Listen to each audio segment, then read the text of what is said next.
On a deux sortes de liberté. On a une liberté où on s'affranchit d'une force qui nous fait du mal. Ici, par exemple, on a l'Iran qui nous fait peur, qui nous attaque, qui nous menace.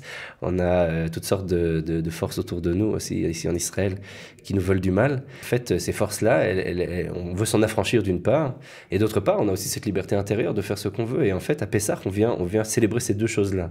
On vient célébrer la liberté, c'est cette liberté supérieure et inférieure. Comment se sentir libre à Pessah alors que nous sommes dans une situation d'oppression, une situation de guerre et que nous avons encore nos ennemis autour de nous? C'est ce que nous allons essayer de comprendre aujourd'hui avec le Rav Shmuel Elikan qui se trouve avec nous dans le studio. Rav Elikan, merci d'être avec nous. Merci à vous pour l'invitation. Déjà, on peut se le dire. On va parler justement de cette notion de liberté, notion de liberté, ce mot de liberté qui revient beaucoup pendant Pessah, pendant la Haggadah. On parle de Zman Cherotenu, du temps de la liberté dans la Tfila. Et Yetziat Mitzrayim, c'est la liberté des Bnei Israël. Alors justement, d'abord, d'une façon générale, cette notion de liberté dans le judaïsme, est-ce que justement le plus grand symbole, c'est justement cette sortie d'Égypte? C'est ça qui représente la liberté? Alors effectivement, dans la prière, on dit que c'est le temps de notre liberté, Zman Cherotenu, c'est le temps de notre liberté. Et quand on va dans la Kabbale, par exemple, chez le Harizal, alors il dit que c'est le moment où il y a la liberté totale de la Shrina, de la présence divine dans le monde. C'est ce moment-là qui se dévoile. Il y a un dévoilement à Pessah, effectivement, d'un peuple qui était esclave, sous le joug d'un autre peuple, complètement esclave, et qui va sortir et va créer sa propre nation, sa propre identité. La création d'un peuple, c'est une naissance. Cette naissance-là, elle est absolument extraordinaire, historiquement et théologiquement, et surtout, il faut penser à ça. On est un peuple au sein d'un autre peuple. Goy mikerev goy. On est dans les entrailles d'un autre peuple. Goy, le Malbim, il explique que c'est Mishon Gvia. Ça vient du mot Gvia, Gvia qui veut dire la forme, le corps. Et en fait, le peuple, la nation qui va naître, c'est un corps, un nouveau corps qui est sorti d'un autre corps. Et en fait, finalement, toute naissance, c'est un mouvement de liberté. C'est-à-dire à partir du moment où je m'affranchis de ma mère, dans le ventre de laquelle j'ai grandi, le fœtus s'est développé, ben, il y a un enfant qui naît. Alors il n'est pas tout à fait libre au début, il a encore besoin d'avoir ce qu'on appelle la yénika, ce qui va prendre le lait maternel. Il va devoir... Alors là, on a la manne en l'occurrence. On a un midrash extraordinaire qui nous dit que la manne ressemblait à du lait maternel. Il était blanc, Kezer Agad Lavan. Il était blanc et il avait ce goût doux. Et pendant 40 ans, on a eu besoin de ça jusqu'à ce qu'on puisse vraiment grandir. On a eu Dieu qui nous a pris, qui nous a bercé, qui est devenu notre mère d'une certaine manière, pour le dire de manière un peu allusive. Mais en fait, cette idée-là de naissance, c'est l'idée de la liberté. C'est-à-dire, on naît et on devient libre. En fait, la vraie liberté, il y a une grande discussion en philosophie, qu'est-ce que la liberté ? On a par exemple Isaiah Berlin qui fait la grande distinction entre la liberté, deux sortes de liberté. On peut être libre on s'affranchit d'une force qui nous obnubile, ou alors on peut aussi être libre de faire ce qu'on veut. Ici, la liberté de Pessah, c'est vraiment une liberté dans le sens de la naissance. De manière similaire, c'est intéressant, on pourrait le dire, je le dis juste en note, comme ça, pas entre parenthèses, c'est qu'avant Ishaïou Berlin, on avait déjà cette idée-là dans le Zohar, dans Parashat Tetzavé, page 183a. Le Zohar dit qu'il y a deux sortes de liberté. Il y a une liberté supérieure et une liberté inférieure. Le Rav Kook, dans son commentaire sur la Haggadah de Pessah, revient aussi sur cette idée-là. On a deux sortes de liberté. On a une liberté où on s'affranchit d'une force qui nous fait du mal. Ici, par exemple, on a l'Iran qui nous fait peur, on a qui nous attaque, qui nous menace. On a toutes sortes de forces autour de nous, aussi ici en Israël, qui nous veulent du mal. Et en fait, ces forces-là, on veut s'en affranchir d'une part, et d'autre part, on a aussi cette liberté intérieure de faire ce qu'on veut. Et en fait, à Pessah, on vient célébrer ces deux choses-là. On vient célébrer la liberté, c'est cette liberté supérieure et inférieure. Ce qui est intéressant chez le Rav Kook, c'est qu'il dit que l'une est basée sur l'autre. C'est-à-dire on peut pas avoir ces deux libertés-là ne sont pas différentes l'une de l'autre. Et en fait, l'idée de Pessah, c'est justement de s'affranchir des forces qui nous font du mal d'une part, mais aussi d'être libre d'aller là où on veut d'autre part. Et ça va se faire justement par le Seder de Pessah, qui est tout un ordre à suivre, mais qui est complètement chaotique. Donc on a ce paradoxe-là du père et de la mère en même temps. Le père qui est la transcendance, la force, ce qu'il faut faire et pas faire, toutes les lois de Pessah. Le chok en hébreu. Et de l'autre côté, on a la mère, le chek, c'est-à-dire justement cette étreinte, justement ce fait de donner, et cet adoucissement, c'est le fait de vouloir étonner les enfants, de faire des choses un peu particulières.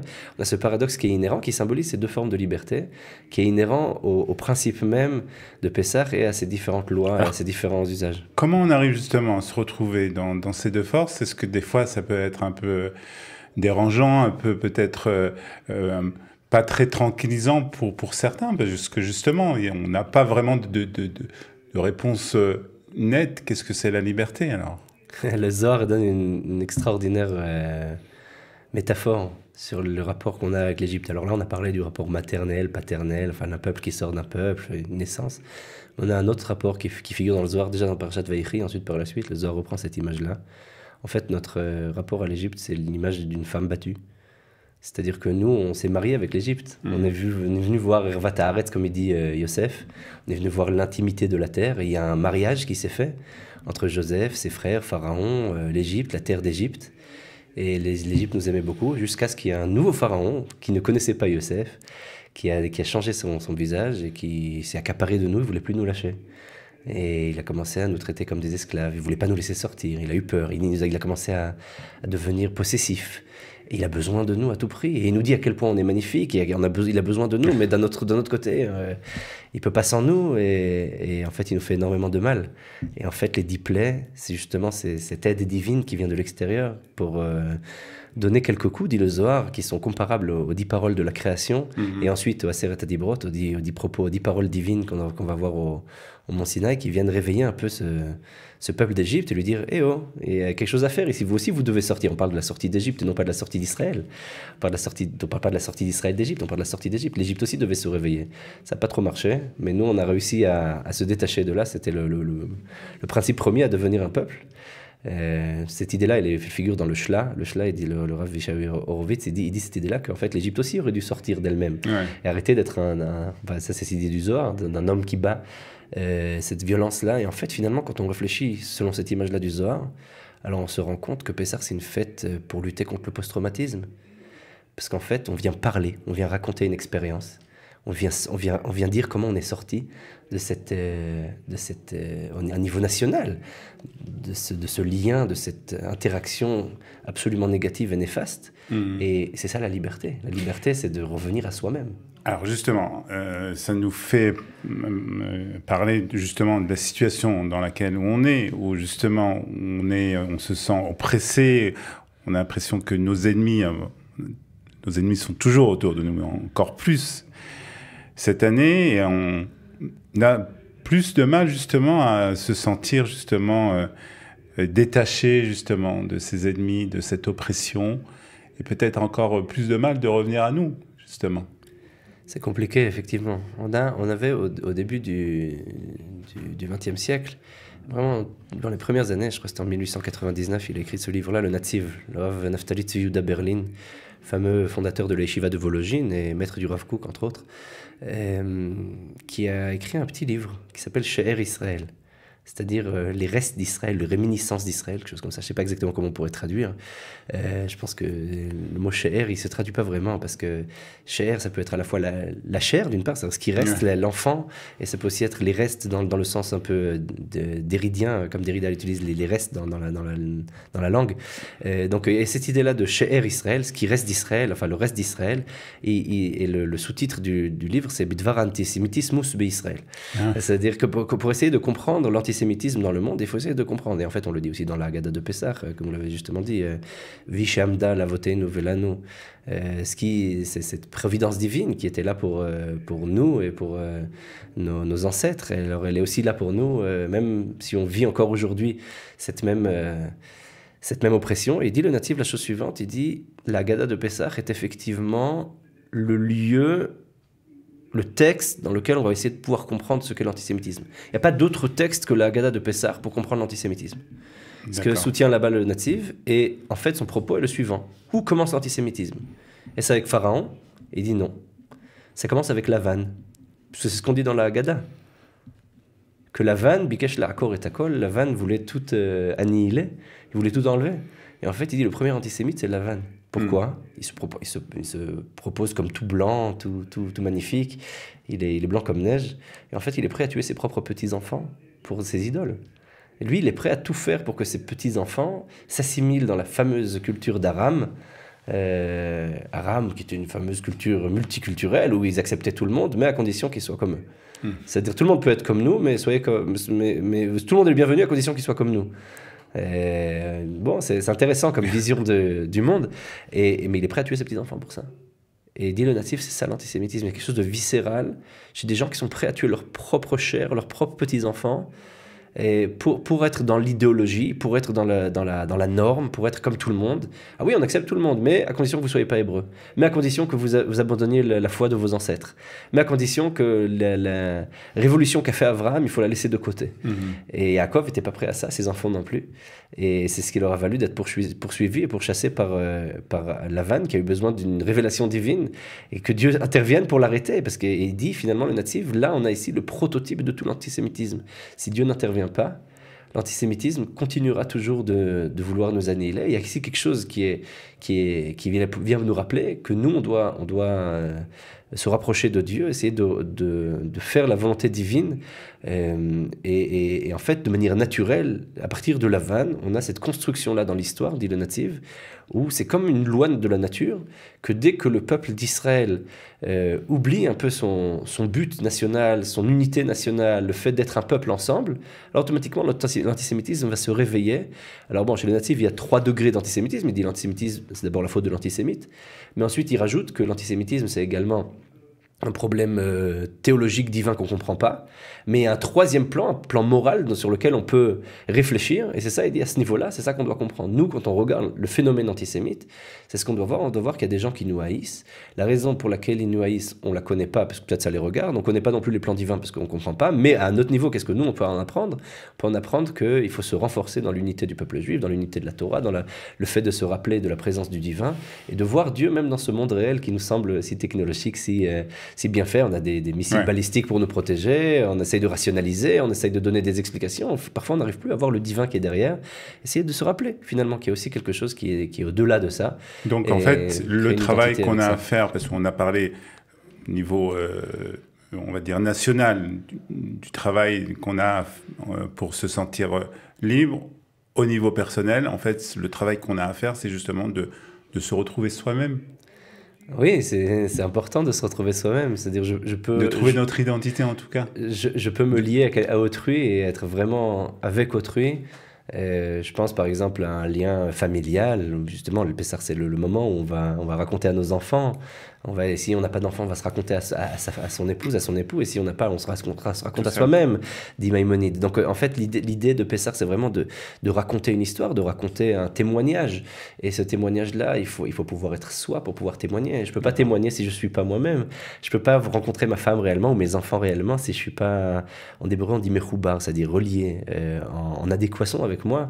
Je sais qui je suis. Et en fait, je ne peux pas faire le seder si je ne suis pas bien dans ma peau et si j'ai du mal à accepter le fait d'être juif. En fait, dans le fait de pouvoir témoigner, si je reviens à cette métaphore du Zohar, de cette femme battue, il faut accepter cette identité-là. Voilà, on a été dans un état traumatisant et maintenant on vient raconter une histoire. Oui, c'est mon identité, je suis comme ça, je suis juif, ça fait partie de moi, j'appartiens à un peuple, le peuple d'Israël, et ce peuple-là, il est sorti d'Égypte, il a passé par le désert, il est arrivé sur la terre d'Israël, et c'est notre terre, et c'est notre identité, et Dieu était avec nous, et Dieu avec nous, et il est encore avec nous, et finalement c'est ça que je viens raconter, c'est ça que je viens expliquer à mes enfants, et je vais leur dire, vous aussi, vous êtes la suite de cette tradition-là, vous êtes la suite de ce peuple, vous regardez, on a toujours essayé de nous détruire, mais on est encore là, et finalement, ce fait d'être encore là, il provient c'est ça qui nous donne une liberté, c'est le fait d'accepter finalement qui nous sommes, et c'est le premier stade, et d'accepter qui nous sommes avec tous les traumatismes personnels et nationaux qu'ils peuvent avoir. Mais est-ce que le fait justement que pendant cette nuit du Seder, pendant cette nuit de Pessar, il y a beaucoup de mitzvot, il faut manger kazaït minute matzah, et puis alors, il faut savoir qu'est-ce que c'est, combien c'est kazaït, il y en a qui font plus, il y en a qui font moins. Est-ce qu'on risque pas justement de tomber justement trop dans le piège de la halakha, entre guillemets, et de pas justement se connecter à soi-même? Alors c'est ce par quoi j'avais commencé au début, j'ai fait allusion avec le chek et le chok, c'est-à-dire l'étreinte de la mère maternelle et la loi paternelle, transcendantale. En fait, on a deux rapports au divin dans les lois de Pessah et dans la liturgie et dans les usages de Pessah. On a un aspect, effectivement, qui est très dur, à tel point que même avant Pessah, il y en a qui étaient choqués par ça. On a dans les responsables, une fois j'avais fait une sorte de recueil de toutes sortes de responsables où les rabbins racontaient comment ils ont souffert la veille de Pessah. Les gens devenaient complètement hystériques. Le Nodab Yehuda, par exemple, le Rav Yecheskel Landau, qui était rabbin à Prague, raconte que sa femme le chassait de la maison. Il disait, il répond dans une de ses réponses, il dit, je suis sans livre, j'ai été chassé de chez moi, il faut que je vous réponde. Je ne sais pas comment vous répondre. Moi, on a toutes sortes de témoignages comme ça similaires. Des gens qui racontent qu'ils jouaient quasiment à cache-cache, quoi. C'est-à-dire, ils devaient répondre des réponses halakhiques, mais ils ne savaient pas comment, ils étaient chassés, etc. Et ça, c'est d'une part. Donc, c'est justement. Et moi, j'ai raconté aussi une autre histoire qui figure dans le livre Nefesh Shimshon du Rav Pinkus. Il raconte qu'une fois, Rabbi Chaim de Brisk, chez les Briskers, ils sont très sensibles sur le fait d'être pointilleux sur la loi, sur la halakha, de manière parfois un peu extraordinaire. Et une fois, il a dit à sa femme, Ibrahim, je ne sais plus si c'est lui ou son fils, je crois que c'est lui, il disait à sa femme, il ne faut pas tellement être strict, on peut être moins, il n'y a pas besoin de nettoyer comme ça, etc. Il n'y a pas besoin d'être si strict sur telle et telle chose. Et elle lui a dit, si c'est comme ça, à cause de toi, on va manger du chametz à Pessah. Alors il lui a dit, oui, on mangera du chametz, mais ce sera du chametz qui sera permis de manger à Pessah. C'est-à-dire béhéter avec un éther. Bon, quoi qu'il en soit, effectivement, il y a une sorte de névrose qui se fait et qui parfois peut être très difficile à vivre. Et c'est justement cet aspect transcendantal de la loi. Mais ce qui est intéressant à Pessah et de manière générale dans la halakha, c'est qu'on n'est pas dans la loi, on est dans la mitzvah. C'est quoi la différence entre la loi et la mitzvah? La loi, elle vient dire ce qu'il faut et ne pas faire. Il y a une norme à suivre. Il y a un narratif, une norme qu'il faut suivre pour des raisons X ou Y, parfois qui sont énoncées, parfois qui ne sont pas énoncées. C'est la loi. C'est comme ça et c'est tout. Il y a quelque chose de performatif ou parfois non, qui est juste à titre informatif. C'est comme ça, c'est la loi, c'est à respecter. La mitzvah, elle a quelque chose de vivant en elle. Elle a quelque chose où on vient dévoiler un visage qui est derrière. C'est un peu cette synthèse entre le chok, la loi, et le chek, l'étreinte. En fait, cette idée-là, elle figure chez le Admour Hazaken dans Parashat Noach, dans les Likutei Torah, dans lequel il dit que il y a un verset où il y a dans le prophète où on dit Bechekecha dans ton étreinte et il y a un cri actif, il y a une différence entre l'écriture et la lecture et en fait c'est marqué Bechukecha. Et on ne lit pas de la même manière on ne lit pas de la même manière qu'on ne le dit. Il y a une différence entre la parole et l'écrit. Et en fait, il dit, le Admor Hazaken, la parole et l'écrit viennent se joindre dans cette union qui vient définir ce qu'est la mitzvah. La mitzvah, c'est la découverte de ce qui est au-delà de la loi. Au-delà de la loi, il y a une présence divine qu'on vient essayer de rechercher. Et en fait, la loi, les mitzvot, ce n'est pas la loi. Les mitzvot, c'est vraiment la recherche d'une présence divine. Et en fait, toutes les lois de Pessah, alors elles peuvent être absolument formelles, il faut telle et telle quantité, tel et tel gramme, telle et telle mesure, etc. Alors on a perdu cette recherche de la présence. On n'est plus du tout dans la mitzvah, on est dans la loi.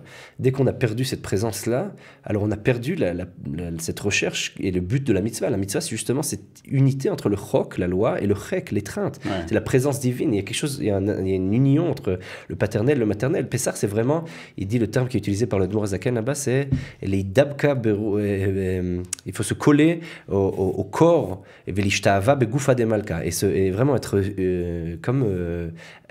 amené par et rentrer, vraiment avoir une union charnelle entre guillemets, bon c'est tout des allusions, avec le corps du roi. Le corps du roi ici en l'occurrence c'est Dieu. C'est-à-dire vraiment une unité qui se fait, une union qu'on va essayer de rechercher. Et en fait c'est ça le but de Pessah, c'est-à-dire du soir du Seder en tout cas. Pessah après différents aspects. C'est une fête qui est assez large et qui contient différents aspects, mais le soir du Seder c'est justement arriver à cette union-là, essayer de dépasser la loi. Et je sais que, par exemple, beaucoup d'élèves témoignent. J'ai vu là, par exemple, deux témoignages, un du disciple du Khatam Sofer et un autre du disciple du Netziv de Vologine qu'on a cité tout à l'heure. Ils disaient, les soirs du Seder, ils étaient tellement en train de vivre la chose qu'ils ont oublié que c'était Chatzot, ils ont mangé Afikoman après Chatzot. Bon, ils ont beau écrire dans leur livre que c'est très important, mais quand ils vivent la chose, ils sont dans un autre endroit, ils sont au-delà du temps, au-delà du lieu, ils vivent la chose vraiment. Et en fait, c'est ça le but du Seder, c'est d'essayer d'utiliser la loi au maximum pour pouvoir la dépasser, pour pouvoir la créer nous-mêmes, pour pouvoir lui donner un sens. C'est pour ça qu'on fait des jeux avec des enfants. Je me rappelle qu'une fois j'étais chez un rabbin quand j'étais jeune étudiant à la Yeshiva et j'étais chez eux Pessah et il avait mis la minuterie qui s'est arrêtée au milieu du Seder. Et les enfants se demandé qu'est-ce qui se passe. Il dit ah ben voilà, maintenant c'est l'obscurité, comme il y a eu l'obscurité en Égypte, et on va vous parler de l'obscurité. Ou alors à un moment il avait demandé à sa femme de faire kidouche. Les enfants disent quoi, maman, c'est maman qui fait kidouche, comment c'est possible, papa, qu'est-ce qui se passe? Elle dit ouais, mais c'est bisrout nashim tzadkaniot, c'est par le mérite des femmes juste qu'on est sorti d'Égypte. Et voilà, et en fait finalement il y a toujours cette recherche de jeu. Il y a une sorte de jeu qui se fait. Je pense automatiquement au psychanalyste américain Winnicott qui dit que c'est par le jeu qu'on arrive à raconter des histoires, qu'on arrive à se développer, ou alors aussi à Piaget en Suisse, à Genève, qui a dit cette même idée-là, que le jeu permet finalement de développer l'intellect, qui permet de revivre les choses. Et finalement, la question, la réponse, tout ce qui se passe le soir du Seder, ce texte qui nous interroge, c'est simplement un outil qu'on doit dépasser. On doit être dans le vivant, dans le vécu. On doit être dans ce chaos du vivant. On appelle l'ordre Seder, mais c'est un moment absolument chaotique. Et en fait, c'est ça, c'est ce paradoxe-là entre le père et la mère, le transcendant et l'immanent, le vivant, le vécu qui vient prendre le dessus. Les lois, elles ont besoin absolument d'être là, on les respecte pour pouvoir les dépasser, pour pouvoir les vivre, pour pouvoir donner un sens au-delà d'elles. Donc finalement, ce sont des outils, c'est pas une finalité. Beaucoup se trompent et la transforment en finalité et deviennent complètement névrosés. Et c'est pas du tout le but, au contraire. Il faut avoir une bonne expérience du soir du Seder. C'est un moment de transmission, de tradition, de lien au peuple d'Israël. Bon, on va souhaiter en tout cas à ceux qui nous regardent justement d'arriver à cet équilibre entre la mitzvah et la loi. Je vais ajouter juste un dernier mot. L'idée de dépasser la loi par la loi, c'est ça la liberté. C'est-à-dire être capable de dire il y a des lois, mais d'être capable aussi de voir au-delà.